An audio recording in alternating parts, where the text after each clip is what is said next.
അങ്ങനെ ഏതായാലും ഇത് കണ്ടില്ലേ, നമ്മളെ ഫുട്പാത്തിന്റെ പണി നടക്കാണ്. ഡ്രെയിനേജ് ക്ലീൻ ചെയ്തിരുന്നു മുനിസിപ്പാലിറ്റി, അത് നന്നാക്കിയിട്ടുണ്ട്. നന്നാക്കിയതിൻ്റെ ശേഷം സ്ലാബ് ഇടാണ്. പല ഭാഗത്തും പല ഐറ്റമാണ് കേട്ടോ. ഇതെന്തുകൊണ്ടാന്ന് വെച്ചാൽ അവനവന് തോന്നിയ മാതിരി മുനിസിപ്പാലിറ്റി എടുക്കാൻ പറഞ്ഞു. അപ്പോൾ അവരവർക്ക് തോന്നിയ പോലെ എടുക്കുകയാണ്. ഹലോ, അസ്സാം വലൈക്കും, നമസ്കാരം. നഫൽ കൊണ്ടോട്ടിയാണ്. അപ്പോൾ നമ്മൾ വീണ്ടും കൊണ്ടോട്ടി മുനിസിപ്പാലിറ്റിയിൽ ഡ്രെയിനേജ് ക്ലീനിങ്ങിൻ്റെ ഒരു വീഡിയോ ആയിട്ടാണ് അപ്പോൾ നിങ്ങൾ മുന്നിൽ വന്നത്. അപ്പോൾ അത് മുഴുവനൊന്ന് കണ്ടുനോക്കി. കഴിഞ്ഞ 7-ാം തീയതി, അതായത് ആഗസ്റ്റ് 7-ാം തീയതിയാണ് മുനിസിപ്പാലിറ്റിന്റെ കീഴിൽ കൊണ്ടോട്ടിയിലെ ഡ്രെയിനേജ് ക്ലീനിങ്ങിന്റെ ഭാഗമായിട്ട് ഈ സ്ലാബുകളൊക്കെ പൊന്തിച്ചാലും മണ്ണുകളൊക്കെ നീക്കം ചെയ്തത്. ഇന്ന് ഡേറ്റ് 28ആയി, ഏകദേശം ഒരു മാസമായി. ഈ ഒരു മാസമായിട്ടും കൊണ്ടോട്ടിയിലെ അവസ്ഥ പ്രധാനം. അവനവന് വേണ്ടത് അവനവന്റെ ഷോപ്പിന്റെ മുന്നിലെ സ്ലാബ് അവനവൻ തന്നെ എടുത്തിടേണ്ട ഒരു ഗതികേടാവുന്നത്. അപ്പൊ മുനിസിപ്പാലിറ്റിക്കാരോട് മറുപടി എന്താണെന്ന് വെച്ചാൽ മുനിസിപ്പാലിറ്റിയിൽ അതിനുള്ള ഫണ്ടില്ലാന്ന്. അതെങ്ങനെ പൊതുജനം വിശ്വസിക്കുമോ? കാരണം ഏകദേശം 5ഓളം സ്ഥാപനങ്ങളിൽ നിന്ന് 1 ലക്ഷം രൂപ ഫൈന് വാങ്ങിയിട്ടുണ്ട്. ആ പൈസക്ക് എന്തായി? സ്ലാബ് തിരിച്ചിടാൻ മുനിസിപ്പാലിറ്റിന്റെ കയ്യിൽ ഫണ്ടില്ല എന്ന് പറഞ്ഞാൽ എങ്ങനെ പൊതുജനം വിശ്വസിക്കുക? ഷോപ്പുകാരോട് പറഞ്ഞത് എന്താന്ന് വെച്ചാൽ അവനവന്റെ സ്ലാബ് വാങ്ങി അവനവൻ ക്ലിയർ ആക്കിക്കോളിന്ന്. അതായത് അവനവന്റെ മുൻഭാഗം അവനവനോട് ക്ലിയർ ആക്കാൻ. അവര് ഗതി കെട്ടിട്ട് ലാസ്റ്റ് അവരെ ചെലവിൽ സ്ലാബ് എല്ലാം അതേപോലെ തന്നെ ഇടാൻ ശ്രമിച്ചിട്ടുണ്ട്. പക്ഷെ ഇതൊന്നും സക്സസ് ആയിട്ടില്ല. ഒരു മഴ പെയ്താൽ ഈ മണ്ണ് മുഴുവൻ വീണ്ടും ഡ്രെയിനേജിലേക്ക് തന്നെ വരിക. ഏകദേശം 5ഓളം സ്ഥാപനങ്ങളിൽ നിന്ന് 1 ലക്ഷം രൂപ വീതം ഫൈന് വാങ്ങിയിട്ടുണ്ട്. ആ പൈസക്ക് എന്തായി പിന്നെ? കാരണം ആകെ ഇവിടെ വർക്ക് നടന്നത് കൊണ്ടോട്ടി മുനിസിപ്പാലിറ്റിയിൽ ഏറിപ്പോയാൽ ഒരു 4-5 ദിവസമാണ്. 2 JCB ഉപയോഗിച്ച് 3-4 ടിപ്പർ ഉപയോഗിച്ച് മണ്ണ് നീക്കി എന്നല്ലാണ്ട് വേറൊരു വർക്കും ഇവിടെ നടന്നിട്ടില്ല. അതിന് ഇത്ര ലക്ഷങ്ങൾ വേണോ? ബാക്കി പൈസക്ക് എന്തായി? പാവല്ലേ മുനിസിപ്പാലിറ്റിക്കാർ. ഏതായാലും ഇതിന്റെ ഉത്തരവാദിത്തപ്പെട്ടവരെ മറുപടി പറഞ്ഞേ പറ്റൂ. മുനിസിപ്പാലിറ്റിയിൽ ഇതിന്റെ വിഷയവുമായി ബന്ധപ്പെട്ട് വ്യാപാരികളും ബിൽഡിംഗ് ഓണേഴ്സും ഒക്കെ പോയി സംസാരിച്ചപ്പോൾ അവരോട് പറഞ്ഞത് എന്താന്ന് വെച്ചാൽ, നിങ്ങൾക്ക് വേണമെങ്കിൽ നിങ്ങൾ ക്ലിയർ ചെയ്തോളി, മുനിസിപ്പാലിറ്റിയിൽ അതിനുള്ള ഫണ്ടില്ല. അപ്പൊ ഇതിനി ഫണ്ടൊക്കെ ഏതെങ്കിലും കാലത്ത് പാസ്സാവുമല്ലേ? മുനിസിപ്പാലിറ്റി മുൻകൈ എടുത്ത് ചെയ്യാത്തതുകൊണ്ട് എന്താന്ന് വെച്ചാൽ ഡ്രെയിനേജ് പഴയ പോലെ തന്നെ ആവും. ഇത് ഇന്നോ നാളായിട്ട് തന്നെ മണ്ണ് നിറയും. ഒരു മഴ പെയ്താൽ മണ്ണ് നിറയും.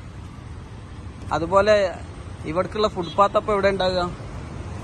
ജനങ്ങൾക്ക് നടക്കണ്ടേ? ഇത് പൈസ ഉള്ള മുതലാളിമാർ ഓല മുന്നിൽ സ്ലാബ് ഇട്ട്, അല്ലാത്തോല് ഇപ്പോഴും ഓപ്പണാക്കി തന്നെ ഇട്ടത്. ഇത് കണ്ടില്ലേ, പല ഭാഗത്തും പല രീതിയിലാണ് ബിൽഡിംഗ് ഓണർമാർ സ്ലാബ് ഇടുന്നത്. അവരെ പറഞ്ഞിട്ട് കാര്യമില്ല. അവരെ പൈസ ഇടുമ്പോൾ അവർക്ക് തോന്നിയ മാറ്റില്ലല്ലോ. മറ്റത് മുനിസിപ്പാലിറ്റി മുൻകൈ എടുത്ത് ചെയ്യുകയാണെങ്കിൽ ഒരേ ലെവലിൽ ഒരു ഫുട്പാത്ത് രീതിയിൽ കാര്യങ്ങൾ നടന്നിനി. ഇതിപ്പോൾ മുനിസിപ്പാലിറ്റിക്കും പറയാനുള്ള അധികാരമില്ല. ആകെ 1 കിലോമീറ്ററിന്റെ ഉള്ളിൽ ഒരു 500 മീറ്റർ മുനിസിപ്പാലിറ്റി ഈ പ്രാവശ്യം ഡ്രെയിനേജ് നന്നാക്കിയിട്ടുള്ളൂ. ഈ 500 മീറ്റർ നന്നാക്കിയ ഡ്രെയിനേജ് അതിന് മാത്രം ഫണ്ടില്ല എന്ന് പറഞ്ഞാൽ എങ്ങനെ പൊതുജനം വിശ്വസിക്കാം?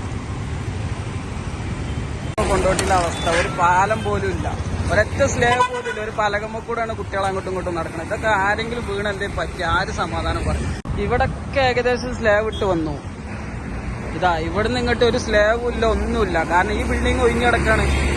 ഇവിടുത്തെ മണ്ണ് മുഴുവൻ മഴ പെയ്താൽ ഇതിലേക്ക് തന്നെ തിരിച്ചു വരും. പിന്നെ ഇപ്പൊ എന്താ അതുകൊണ്ട് നന്നാക്കിയിട്ടുള്ള ഗുണം? മുനിസിപ്പാലിറ്റി ഇപ്പൊ എന്താ അത് ചെയ്തത്?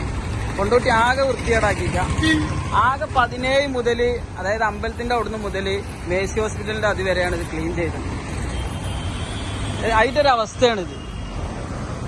എന്നിട്ട് മുനിസിപ്പാലിറ്റിന്റെ കയ്യിൽ ഇത് പഴയതുപോലെ ആക്കാൻ ഫണ്ടില്ല എന്ന് പറഞ്ഞാൽ പൊതുജനങ്ങൾ അത്രമാത്രം വിഡ്ഢികളാക്കുകയാണ് മുനിസിപ്പാലിറ്റി ചെയ്യുന്നത്. ഏതായാലും എത്ര കാലം കൊണ്ടോട്ടിക്കാരെങ്ങനെ പറ്റിച്ച് മുനിസിപ്പാലിറ്റിക്ക് മുന്നോട്ട് പോകാൻ കഴിയുമെന്ന് പടച്ചോൻക്കല്ലാണ്ട് അറിയില്ല. ഏതായാലും ഇതിന്റെ അധികാരത്തിലിരിക്കണ മുനിസിപ്പാലിറ്റിയുടെ അധികാരത്തിലിരിക്കണവരോട് പറയാനുള്ളത് എന്താ വെച്ചാൽ, പൊതുജനങ്ങളെ എത്ര കാലം നിങ്ങളിങ്ങനെ കൈതകളാക്കി കൊണ്ടുനടക്കാൻ പറ്റും? അവരും നിങ്ങളെപ്പോലെ ചോറന്നല്ല തിന്നണത്. അത് ജനങ്ങൾക്കും മനസ്സിലാവും കാര്യങ്ങളൊക്കെ കേട്ടോ. ഏകദേശം 5ഓളം ഷോപ്പിൽ നിന്ന് നിങ്ങൾക്ക് ഫൈൻ തന്നെ കിട്ടിയിട്ടില്ലേ? ആ പൈസന്റെ പകുതി മുനിസിപ്പാലിറ്റി ഫൈനായിട്ട് വാങ്ങി വെച്ച പൈസന്റെ പകുതിയെങ്കിലും കൊണ്ടോട്ടിയിലൊരു വികസനത്തിനായിട്ട് ഉപയോഗിച്ചിട്ടാണെങ്കിൽ ഇന്ന് കൊണ്ടോട്ടിയിൽ ഈ ഗതി വരില്ലേ? ഇത് കണ്ടില്ലേ, ഇപ്പൊ കംപ്ലീറ്റ് വണ്ടികൾ റോഡിലാണ് പാർക്ക് ചെയ്യണത്. മറ്റത് ഏതെങ്കിലും ഒരു വണ്ടി കൊണ്ടോട്ടിയിലോ റോഡിൽ പാർക്ക് ചെയ്ത് പോയാൽ പോലീസുകാർ ഫോട്ടോ എടുത്ത് പോയി. ഇപ്പൊ പോലീസുകാർക്കും ഫോട്ടോ വേണ്ട. അപ്പോളേ കൊണ്ടോട്ടിയിലെ ബൈപ്പാസ് ഈ അവസ്ഥയിലാക്കി തന്ന കൊണ്ടോട്ടി മുനിസിപ്പാലിറ്റിക്ക് ഒരുപാട് അഭിനന്ദനങ്ങൾ വീണ്ടും അർപ്പിക്കുകയാണ്. കടക്കട്ട അഭിനന്ദനം. ഇങ്ങനെയാണെങ്കിൽ ഈ ഡ്രെയിനേജ് നന്നാക്കേണ്ട ആവശ്യമില്ലായിരുന്നു. മഴക്കാലത്ത് മഴ വെള്ളം റോട്ടിൽ നിന്നോട്ടെ. ഇതിപ്പോ ആകെ കുളമായി കിടക്കുക. എന്ത് ഉപകാരം അപ്പൊ ഈ ചെയ്ത വർക്ക് കൊണ്ട് ഉണ്ടായത് എന്നുള്ളത് ഇതിന്റെ ഉത്തരവാദിത്തപ്പെട്ടവരിക്കണമല്ലോ ഒന്ന് വിലയിരുത്തിട്ടോ. അപ്പൊ ഓക്കെ ബൈ. ഇതിന്റെ ബാക്കിയൊരു വീഡിയോ നാളെ വരും, കാണാം.